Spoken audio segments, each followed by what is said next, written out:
आमच्या या निवडणुकीमध्ये असं पहिल्यापासून आम्ही एकत्र बसून निर्णय घेतला. आम्ही एकत्र सगळे अधिकारी माननीय मुख्यमंत्री साहेबांना दिले होते. मुख्यमंत्री साहेबांनी मला सूचना दिल्या. या सूचनेनुसार पहिले 2 वर्ष हे दिलीप माने साहेब साहेब, तुमच्या सत्काराच्या अगोदर तुम्ही मनीष यांना सत्काराची संधी उपलब्ध करून दिली. आणि मनीष भैया माझ्या पक्षातील सहकारी आहेत, जिल्हाध्यक्ष आहेत, ते सरचिटणीस आहेत. त्यामुळं सहकार क्षेत्रातलं आमचं राजकारण संपलं आणि आम्ही आता पक्षीय राजकारण आहेत, ते आमचे सहकारी आहेत माझ्या जवळचे.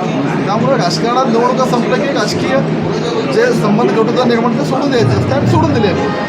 सुरुवातीचे 2.5 वर्ष माने आणि नंतरनी हसापुरे ही 2 वर्ष माने साहेब आणि नंतरचे हसापुरे ही तडजोड नंतरनी म्हणजे त्यांनी मान्य केले, नंतरनी परत काही किरकिरी होणार नाही असे काही शब्द वगैरे काय? बघा, मी मध्यस्थी आहे. आता ह्यांना मान्य आहे त्यांच्याकडून तुम्ही त्यांना विचारून त्यांनाही मान्य आहे.